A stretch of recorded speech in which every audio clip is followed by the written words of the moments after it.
As the virus continues its spread, we've decided to take increasingly aggressive steps to keep you and your family safe.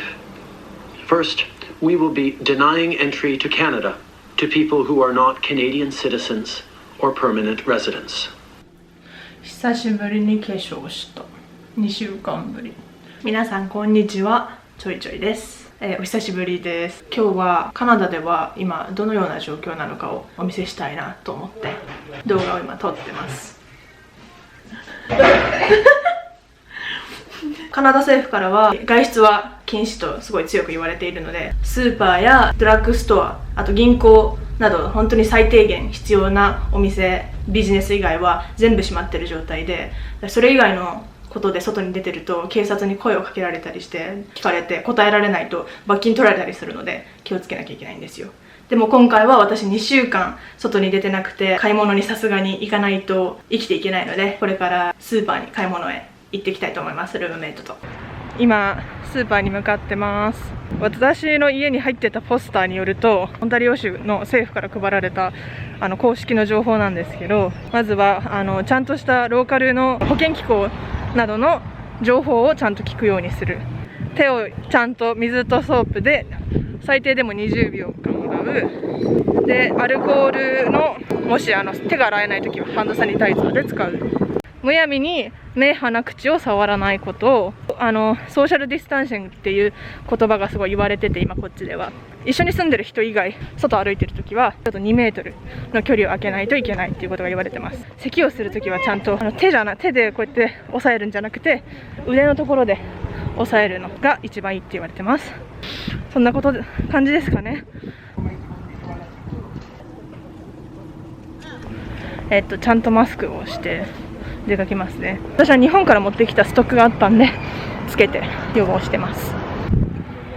他のカナダ人は普段は誰もマスクしてる人いないんですけど、多分半分ぐらいの人が今マスクしてます。こんにちは。ルームメイトはちょっと顔出し NG らしいので、今日はちょっと本当コンディション悪くてごめんなさい。すみません、声が聞き取りにくかったらマスクのせいで。いつもは別のノーフルーズ、駅近のノーフルーズに電車に乗っていくんですけど、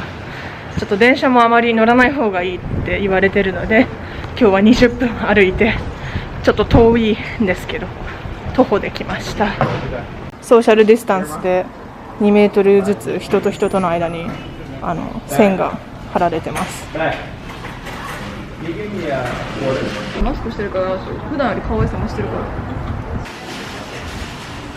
ちょっと聞こえないと思うんでマスク下げるんですけど、今だけごめんなさい。まずネギをゲットしたのと、冷凍のチーズケーキ買って、あとはピーナッツバター買って、とりあえずエッセンシャルなものを買わないとって感じですね。意外となんか入ってもっと物ないかと思ったらいっぱい在庫あって、人がやっぱり少ないから、一気に人が買うってことがないから、なんか結構物あったね。ピーナッツバターが必要で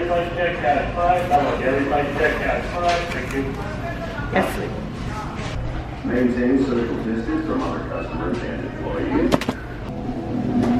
店内にもソーシャルディスタンシングのポスターが貼ってあります。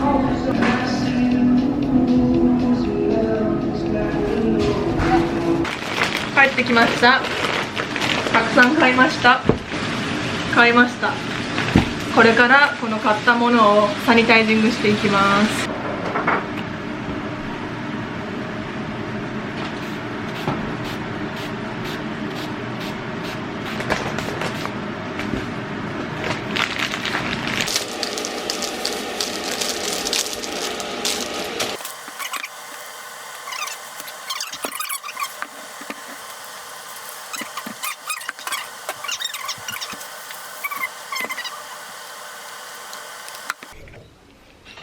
はい、スーパーから帰ってきました。思ったほど混んでなくて、何日か前に友達が行ってインスタのストーリーに上げてるのを見た時はもう列がすごい長くて、私もちょっと覚悟してたんですけど意外とそんな、私たちの前に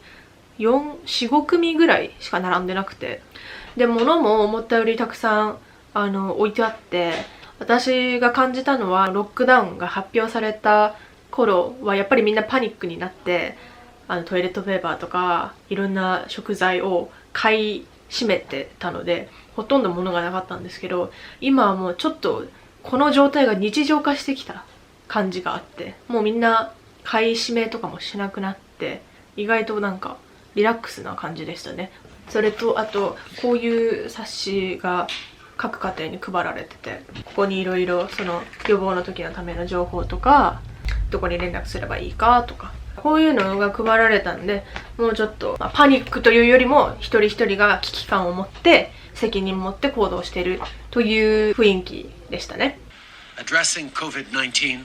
must be a Team Canada effort. まずカナダでは3週間前にロックダウンが発表されまして、動画が出る頃はもう4週間1ヶ月ぐらい前になるんですかね。こっちの首相のジャスティン・トゥルードがテレビで発表して、その時に海外に出ていたカナダ国籍が永住権を持っている人たちは今すぐに国に戻ってくるようにという指令が出て、国に戻ってきた時は2週間隔離生活を送らなきゃいけないという発表をしました。その後ちょっと後にレストランやバー、カフェなど基本的に飲食店は全て閉めるという指示が出まして、ほとんどこっちでワーホリに来てる人たちは仕事が今できなくなってしまって、私の場合はもともと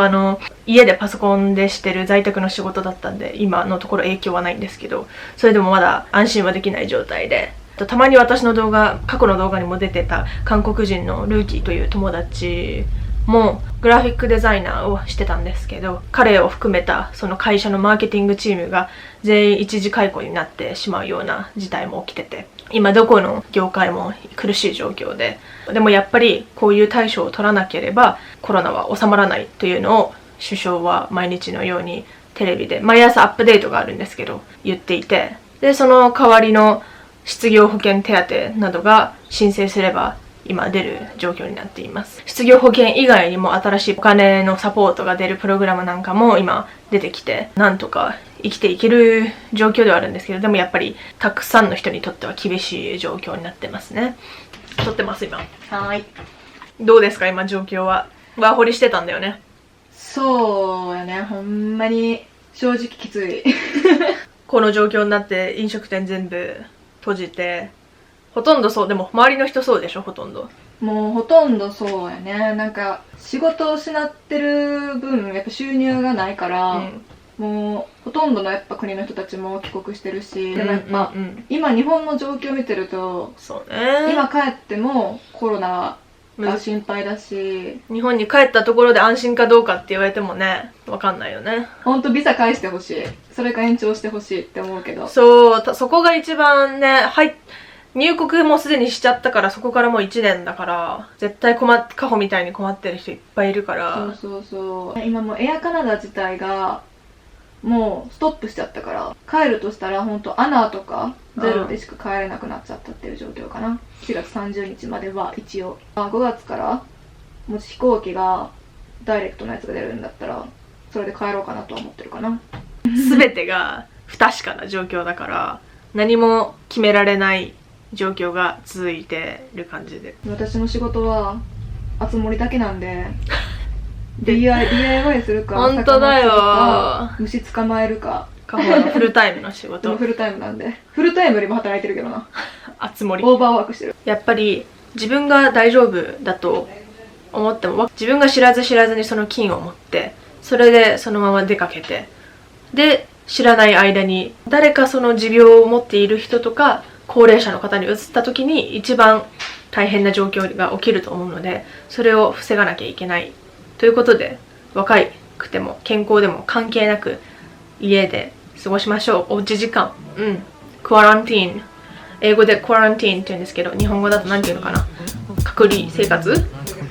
では皆さん、ここまで見てくれてありがとうございます。ちょっとでもこの動画を見れてよかったと思う方は高評価ボタンお願いします。チャンネル登録もしてくれたら嬉しいです。では皆さん、体に気をつけておうち時間を大事にしてクアランティーンしましょう、みんなで。ではさようなら、ちょいちょいでした。